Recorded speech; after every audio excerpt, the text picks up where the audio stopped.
Hey everyone, it's Craig with One Man's Cancer Journey. Thanks for joining me this week. If you've been clicking like or leaving comments or subscribing to my channel, I really appreciate that. It lets me know that what I'm doing is making a difference, whether you're just simply following along my journey or you're helping someone else or you're going through a similar journey yourself. I hope that you find value in these videos. This week we marked the start of our new regimen with two new drugs. And the first one was ramucirumab, which blocks the protein that causes cancer to grow and multiply, and it helps slow or stop the growth of the cancer cells. It's a monoclonal antibody. The second one is paclitaxel. This one slows the growth of cancer cells. Its common name is Onyx or Taxol. The interesting thing with the second one is it has a side effect of neuropathy, like one of my other drugs.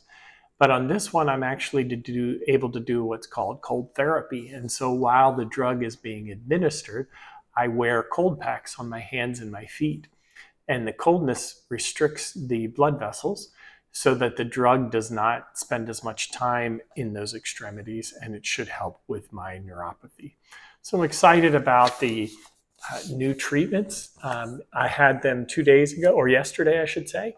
And so far, I've been tolerating it very well. I haven't had any nausea. I've been taking my medication, but I haven't had any nausea. And we were out and about today, and I felt well and have a good appetite. So we're optimistic that we'll continue to do well with these treatments, and that they will attack the cancer cells and stop the growth and maybe see some shrinkage as well.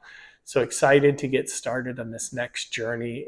We were off for 4 weeks, and of course there's the fear that when I had my gallbladder attack last fall and we stopped the chemo for 4 weeks, we did see some growth. And so we're hoping that taking these 4 weeks off, we don't see the growth, but that the new drugs are effective and start to shrink the tumors and the lesions that are in my liver. So again, I wasn't sure how I was going to handle it this week, but so far, so good. And so we'll remain optimistic. And that's one of the things that I did want to share is that I do believe, and many folks have commented about my positive attitude. I believe that having a positive attitude and that the morning meditations that I do through the Calm app have really helped me to stay positive and to fight this cancer. I believe that your mental state helps your body know what it needs to do next. And so by remaining positive and by doing things like the meditation, I do believe that that is helping my physical being. And that's what's allowing me to have the stamina that I have to get through these treatments. If you remember with the FOLFOX treatment, the doctor said, look, if you get through 12, that's good. And I got through 16 before it started to show some resistance. So really excited that, the things that I have adapted into my lifestyle are helping me to fight this cancer. And so I encourage you, if you're down and out, to really start thinking about the positives and maybe start with a gratitude journal each morning to say what you're grateful for, because no matter where we are in our lives, there's always something to be grateful for. This week, if you're a praying person, I would ask that you pray for a high school classmate of mine. His name is Ryan, and he shared recently that he had been diagnosed with prostate cancer. He's in stage 2, and next week he goes in for some surgery. So if you do pray, I would ask that you pray for him and his family as they go through this.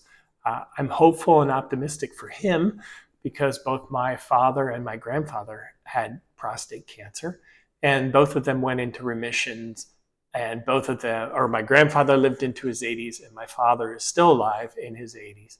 And so we know that prostate cancer is one of those cancers that can be readily treated, and the removal of that cancer can really help to put someone in remission. So I would ask that you pray for my friend Ryan and his family as they prepare for surgery next week. And we ask that the hands of the surgeons do well and they're able to get this, and he's able to go into remission and continue living his life and enjoying his family. For my gratitude moment, I'm glad and grateful for the fact that I've been able to maintain my physical health to allow me to take on the highest doses that we can for these drugs to have the best impact on the cancer. And so I'm grateful that my physical health has held up and that my mental health has remained strong. It doesn't mean that I'm optimistic and giddy and happy all the time. I have my down days. And if you remember, my daughter said, we take one day at a time. We can have our weepy days and then we start fresh the next day. And that's what I choose to do. And when I have my down days, I have my down days. And I just allow myself to experience them and work through them, but I don't dwell on them. And then I try to pick myself up the next day. There's so much to live for and so much of life left that I want to live that I just can't imagine giving up. And so I'm grateful that my body is holding up and that even though the FOLFOX didn't have the full effect that we wanted, it was maintaining it and it has prevented it from spreading. And so we're optimistic that maybe this second round, we can start to see some additional positive movement in shrinking the cancer as well, so we can figure out next steps. My name's Craig. I'm with One Man's Cancer Journey, and I wish for you a blessed week.